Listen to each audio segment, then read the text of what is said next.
Whoa. I'm running short of words right now, but I cannot afford this because I have to speak. Thank you so much for all the love, for all the warmth. Thank you for accepting me. Thank you very much.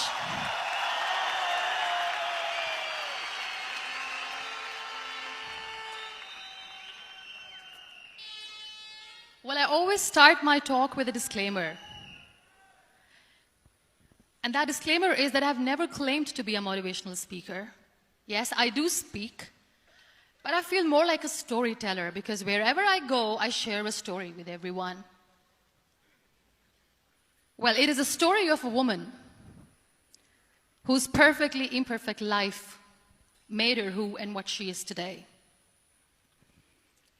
It's the story of a woman who, in pursuit of her dreams and aspirations, made other people realize that if you think that your life is hard and you're giving up on that because you think your life is unfair, think again. Because when you think that way, you are being unfair to your own self. It's the story of a woman who made people realize that sometimes problems are not too big. We are too small because we cannot handle them.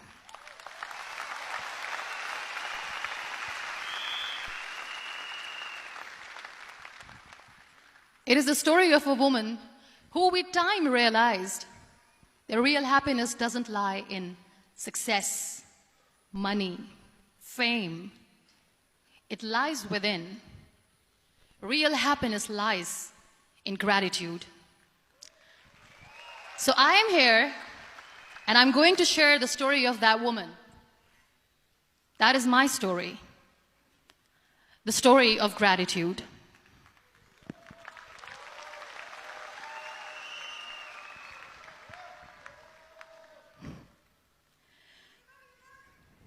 I love you too. I love you all. I believe in the power of words. Many people speak before they think. But I know the value of words. The words can make you, break you, they can heal your soul, they can damage you forever. So I always try to use the positive words in my life wherever I go. They call it adversity, I call it opportunity. They call it weakness, I call it strength. They call me disabled. I call myself differently abled. They see my disability. They see my disability. I see my ability. There are some incidents that happen in your life, and those incidents are so strong that they change your DNA. Those incidents or accidents are so strong that they break you physically. They deform your body, but they transform your soul.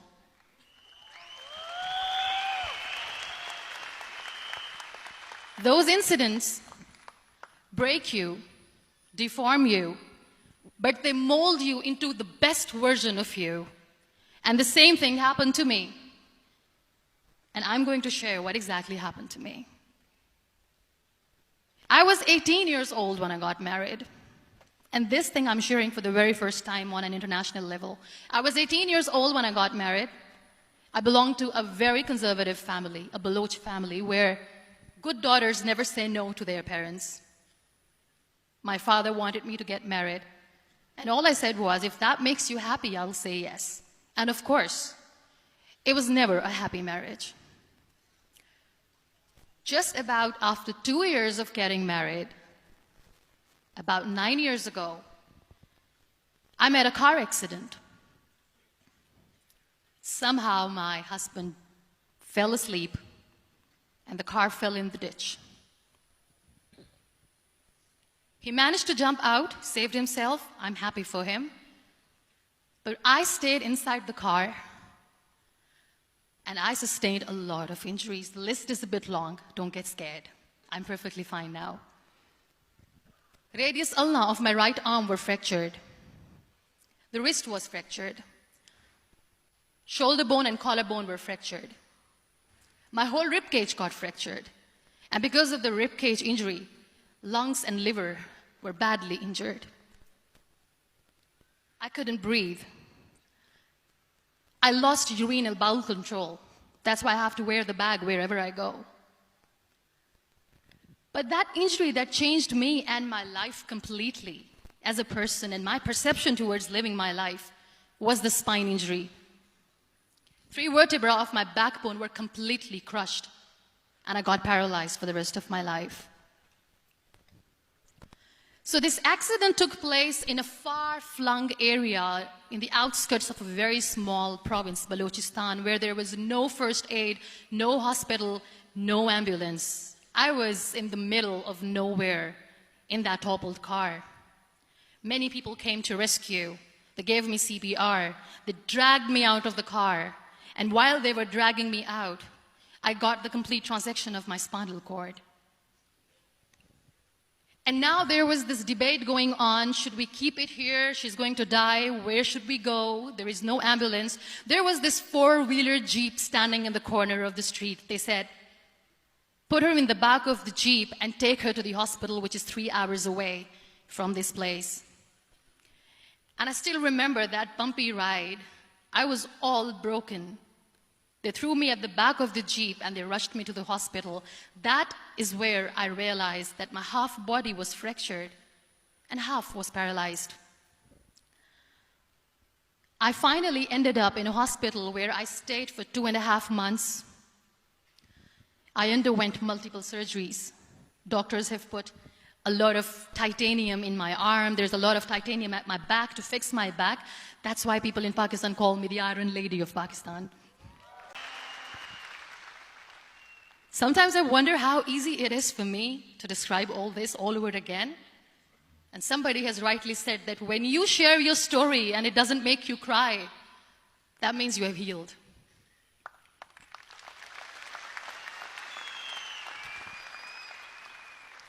Those 2.5 months in the hospital were dreadful. I will not make up stories just to inspire you. I was at the verge of despair. One day, doctor came to me and he said, well, I heard that you wanted to be an artist, but you ended up being a housewife. I have a bad news for you.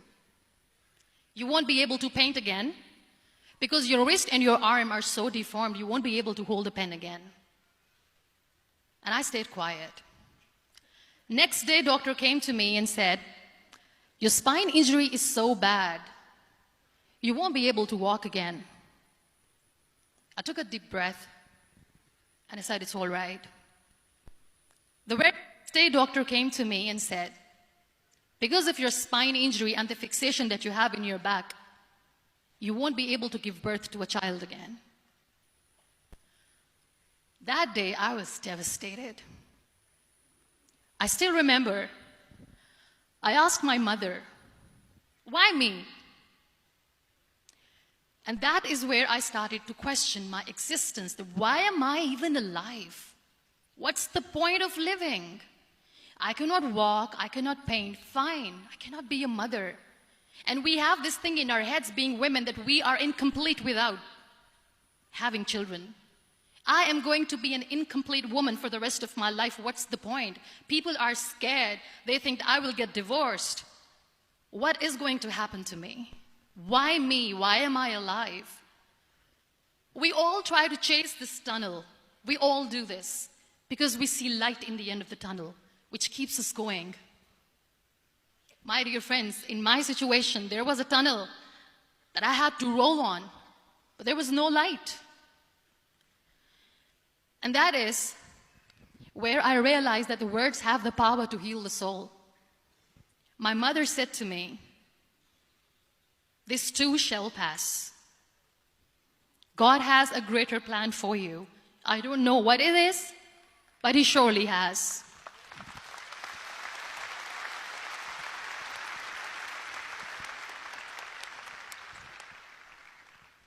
And in all that distress and grief, somehow or the other, those words were so magical that they kept me going. I was trying to put that smile on my face all the time, was hiding. It was so hard to hide the pain, which was there. But all I knew was that if I will give up, my mother and my brothers will give up too. I cannot see them crying with me. So what kept me going was, One day I asked my brothers, I know I have a deformed hand, but I'm tired of looking at these white walls in the hospital and wearing these white scrubs. I'm getting tired of this. I want to add more colors to my life. I want to do something. Bring me some colors. Bring me some small canvas. I want to paint. So the very first painting I made was on my deathbed, where I painted for the very first time. It was not just an art piece or just my passion. It was my therapy. What an amazing therapy it was. Without uttering a single word, I could paint my heart out. I could share my story. People used to come and say, what lovely painting, so much color. Nobody could see the grief in it. Only I could. So that's how I spent 2.5 months in my hospital, crying, never complaining or whining, but painting. And then I was discharged, and I went back home. And I went back home, and I realized that I have developed a lot of pressure ulcers on my back and on my hip bone. I was unable to sit. There were a lot of infections in my body, a lot of allergies. So doctors wanted me to lie down on the bed straight for not 6 months, for not 1 year, for 2 years. I was bedridden, confined in that one room, looking outside the window, listening to the birds chirping, and thinking maybe there will be a time when we'll be going out with the family and enjoying the nature. That was the time where I realized how lucky people are, but they don't realize. That is the time where I realized that the day I'm going to sit, I'm going to share this pain with everyone to make them realize how blessed they are, and they don't even consider them lucky. There are always turning points in your life. There was a rebirth day that I celebrated. After 2 years and 2.5 months, when I was able to sit on a wheelchair, that was the day when I had the rebirth. I was a completely different person. I still remember the day I sat on the wheelchair for the first time, knowing that I'm never going to leave this, knowing that I won't be able to walk for the rest of my life. I saw myself in the mirror, and I talked to myself. And I still remember what I said. I cannot wait for a miracle to come and make me walk. I cannot sit in the corner of the room crying, cribbing, and begging for mercy because nobody has time. So I have to accept myself the way I am. The sooner, the better. So I applied the lip color for the first time.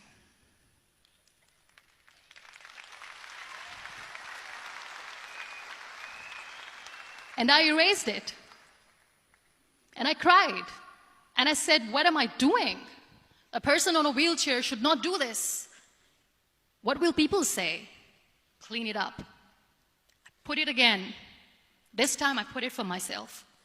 Because I wanted to feel perfect from within. And that day I decided that I'm going to live life for myself. I am not going to be that perfect person for someone. I am just going to take this moment and I will make it perfect for myself. And you know how it all began? That day I decided that I'm going to fight my fears. We all have fears. Fear of unknown, fear of known, fear of losing people, fear of losing health, money. We want to excel in career, we want to become famous, we want to get money. We are scared all the time. So I wrote down one by one all those fears. And I decided that I'm going to overcome these fears one at a time. You know what was my biggest fear? Divorce. I couldn't stand this word. I was trying to cling on to this person who didn't want me anymore, but I said no. I have to make it work. But the day I decided that this is nothing but my fear, I liberated myself by setting him free. And I made myself emotionally so strong that the day I got the news that he's getting married, I sent him a text that I'm so happy for you and I wish you all the best. And he knows that I pray for him today.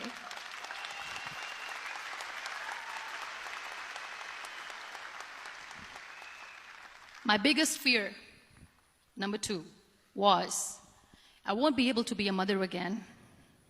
And that was quite devastating for me. But then I realized there are so many children in the world, all they want is acceptance. So there is no point of crying, just go and adopt one. And that's what I did.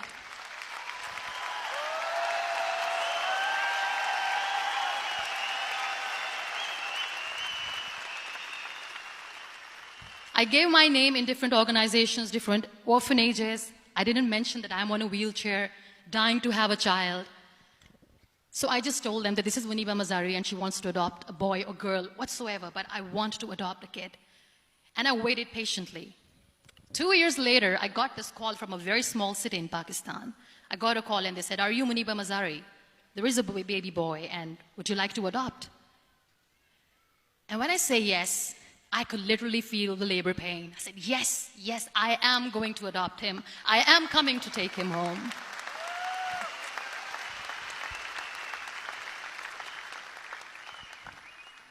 And when I reached there, the man was sitting and he was looking at me from head to toe.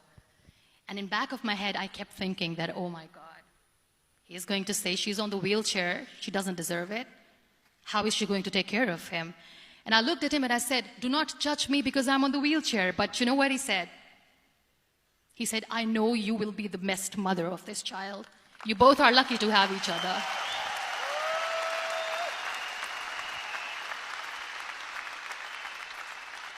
And that day, that was 2 days old, and today he's 6.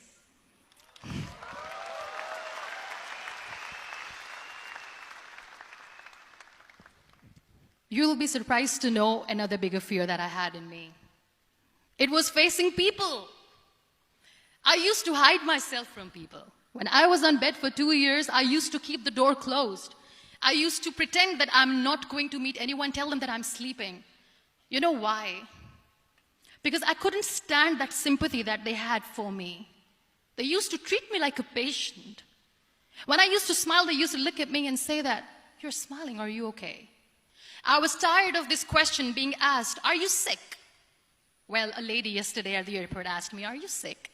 And I said, "Well, besides the spinal cord injury, I'm fine, I guess."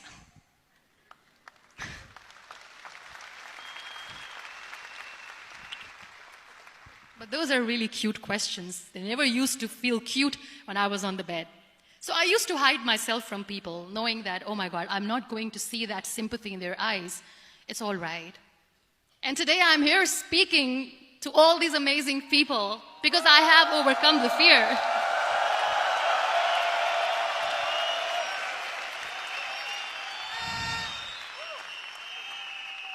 You know, when you end up being on the wheelchair, what's the most painful thing?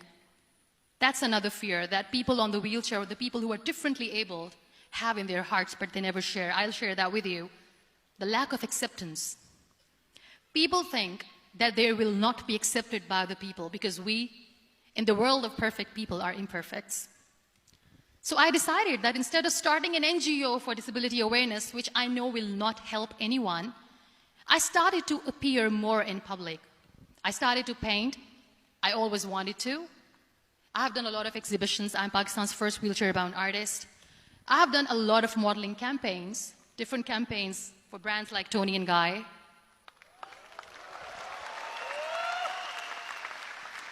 I have done some really funny, breaking the barriers kind of modeling.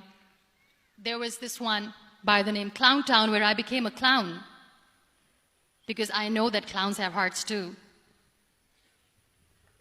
And then I also decided that if I really want to make the difference, I am not going to let people use me for their polio campaigns where they will make you a victim and an emblem of misery and mercy and will say that, you know what, give polio drops to your children or they'll become like this girl. I decided that I'm going to join the national TV of Pakistan as an anchor person. And I've been doing a lot of shows for the last 3 years.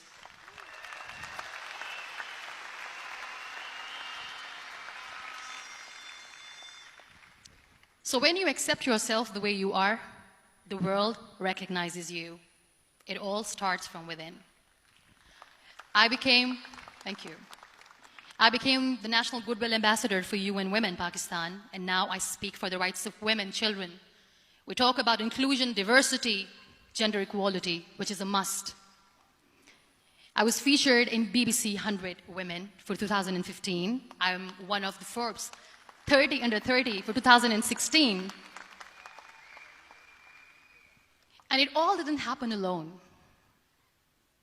You all are thriving in your careers. You have bigger dreams and aspirations in life. Always remember one thing. On the road to success, there is always we, not me. Do not think that you alone can achieve things. No. There is always another person who is standing behind you, maybe not coming on the forefront, but behind you, praying for you and supporting you. Never lose that person.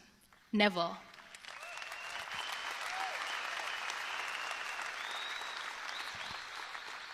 No matter how much I say that I couldn't find a hero, so I became one, I still want to recognize those 3 people in my life who literally changed my life completely, and I get inspiration from them every single day.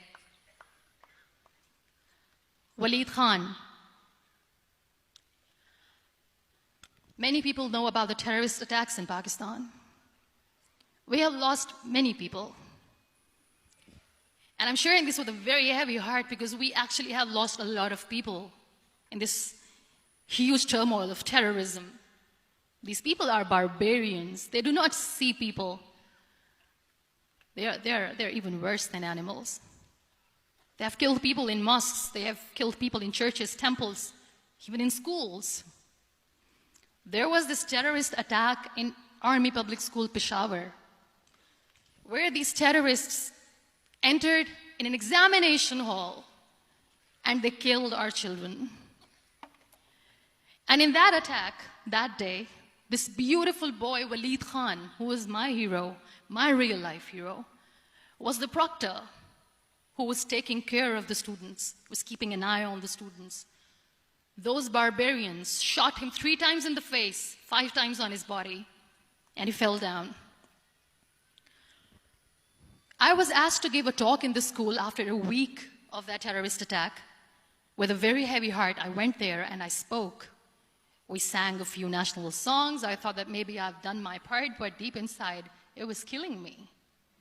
I could see children injured. I could see children sitting on the wheelchairs, looking at me, wondering, what next? What was our fault? Just because we were here to give examination, we have been shot. So many people, so many children lost their friends.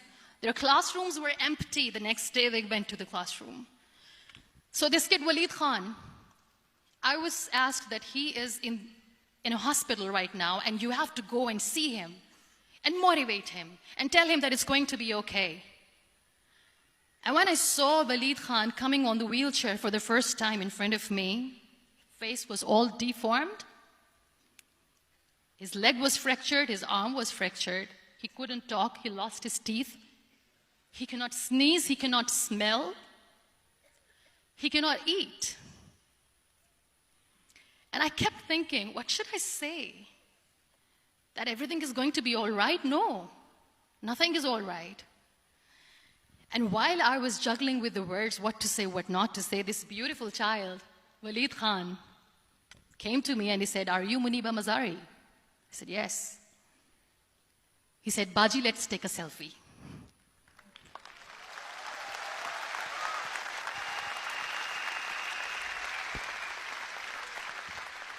And with that beautiful, toothless smile of Waleed Khan, we took that beautiful selfie that I still have with me.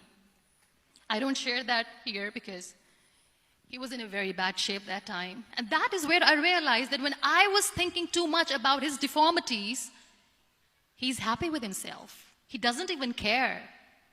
Because today he goes in the same school, and when somebody asks him that what happened to your face, why so many scars, you know what he says? "These scars are my medals and I wear them with pride."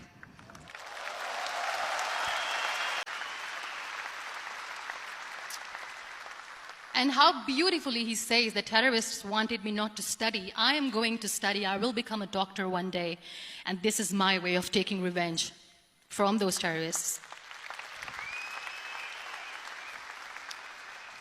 Another real-life hero, of course, my son. His name is Nile, N-I-L-E, River Nile.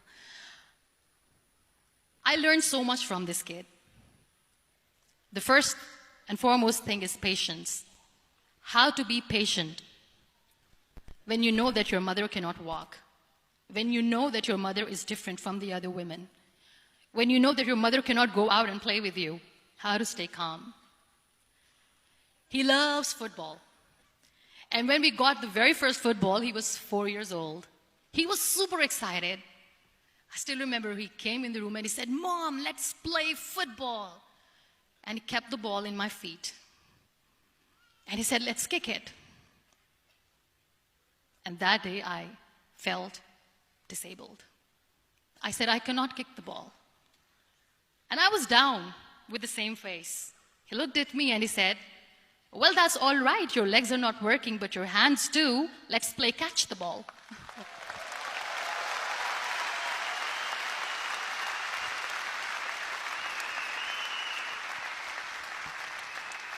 You know what? That day he made me realize that when you think your glass is half empty, come on, your glass is half full. It's all in here and here. Last but not least, the woman who made me realize that heroes have no gender. The woman who believed in me even when I was completely at the verge of despair, where everybody left, she was there. And every time I looked at her, without saying anything, she used to look at me and said, "This too shall pass. God has a bigger plan. And one day you will say that, oh my God, that is why God has chosen me." She never cried in front of me. She has always said that there will be haters, there will be naysayers, there will be disbelievers, and then there will be you proving them wrong. My mother.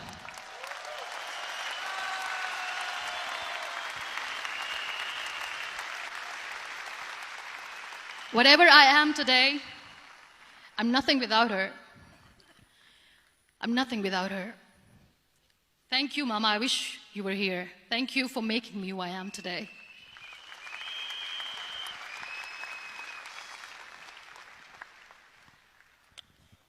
You know what? We human beings have a problem. Out of many problems, there is one more, and this is a self-created one.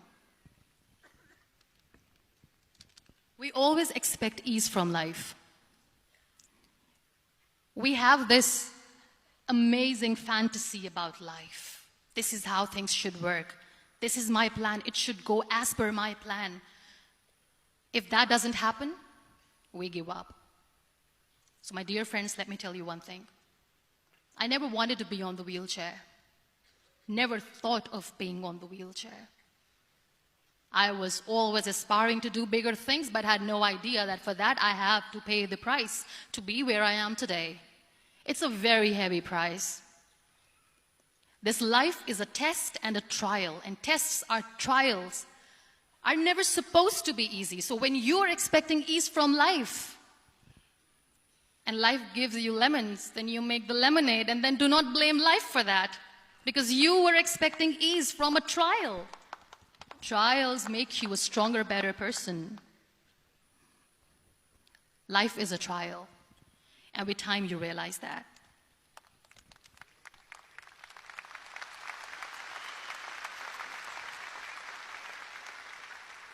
It is okay to be scared.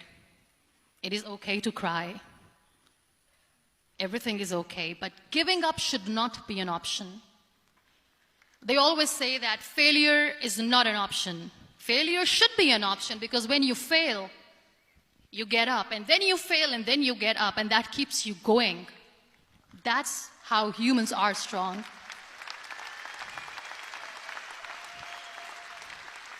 Failure is an option, should be an option, but giving up is not. Never.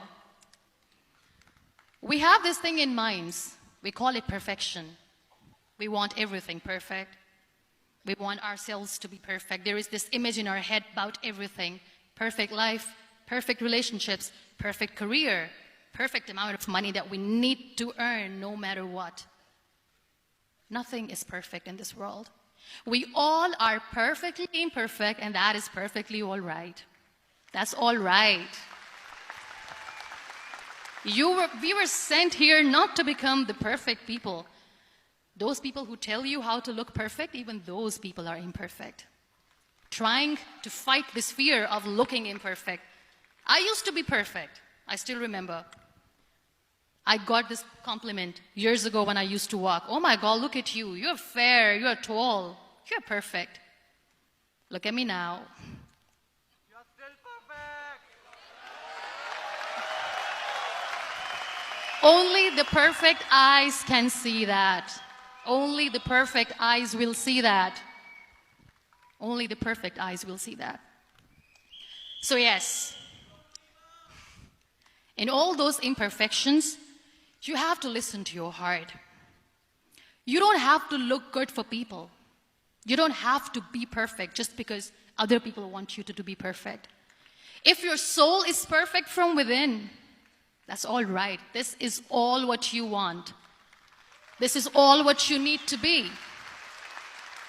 Our society has made very weird kind of norms to look perfect and great. For men, it's different. For women, it's different. We think too much about what people say. We listen to ourselves too little. You know what makes you perfect? When you make someone smile. You know what makes you perfect? When you try to do something good for the people around you. You know what makes you perfect? When you feel someone's pain. And how beautiful pain is that it connects you with people. No other medium can connect you with others but pain. That's why I always say that I'm in pain, and that's a blessing in disguise for me. Today, just because I'm in pain and I'm on the wheelchair, I work for children. Being the head of CSR for a company, we conduct medical camps in far-flung areas of Pakistan where so many kids die because they don't have medical facilities. And I personally believe just because they cannot afford to live doesn't mean we'll let them die. So we give them money, we give them medical treatment, we try to heal their wounds, physical and emotional. And I also work for the beautiful people, we call them third gender, the transgender community of Pakistan. You know what connects me with them? All my imperfections. When I go and I hug them, they never judge me. And this very good friend of mine, her name is Bijli. Bijli means electricity. She calls herself electricity. And I said, are you electricity? She says, no, I'm lightning. I'm as strong as lightning. Because we have very bad power outage, so she doesn't want me to call her electricity. So she says, I am very strong. I'm thunder, I'm lightning. She came to me, and the first time I hugged her, she said, you are just like me. And I said, yes, I am like you. Because to people, we are so imperfect. So how beautiful these imperfections are, that because of these imperfections, you can connect with people. Then why are we all running after being perfect? What's the point?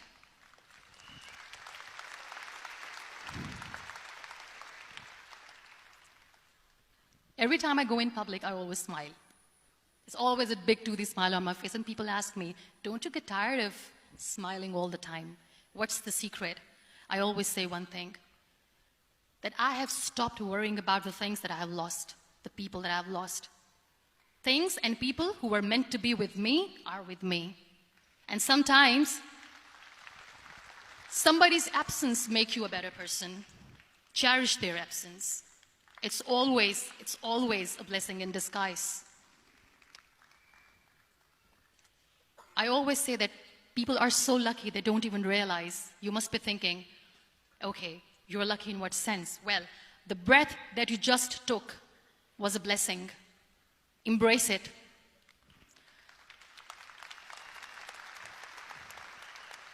There are so many people in the world who are dreaming to live a life that you are living right now. You have no idea. Embrace each and every breath that you are taking. Celebrate your life. Live it. Don't die before your death. We all die.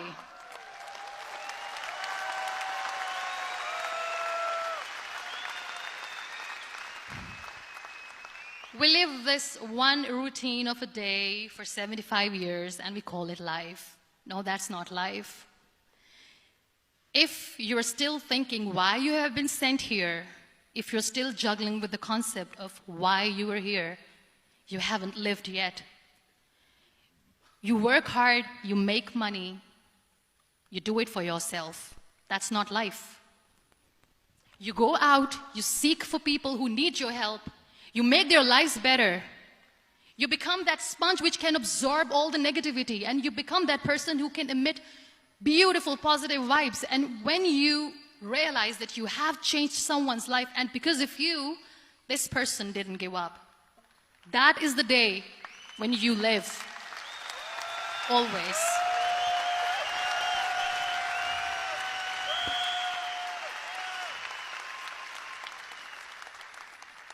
We were talking about gratitude, why I smile all the time. I cry all night when nobody sees me, because I'm a human and I have to keep the balance. And I smile all day because I know that if I will smile, I can make people smile. That keeps me going.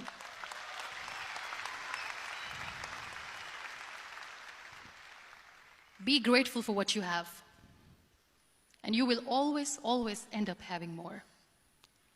But if you'll cry and if you'll crib for the little things that you don't have or the things that you have lost, you will never ever have enough. Sometimes we are too busy thinking about the things that we don't have that we forget to cherish the blessings that we have. I'm not saying that I'm not healthy and that makes me unlucky, but yes, it is hard. It is hard when I say that I cannot walk. It is hard to say when I wear this bag. It hurts. But I have to keep going, because never giving up is the way to live, always.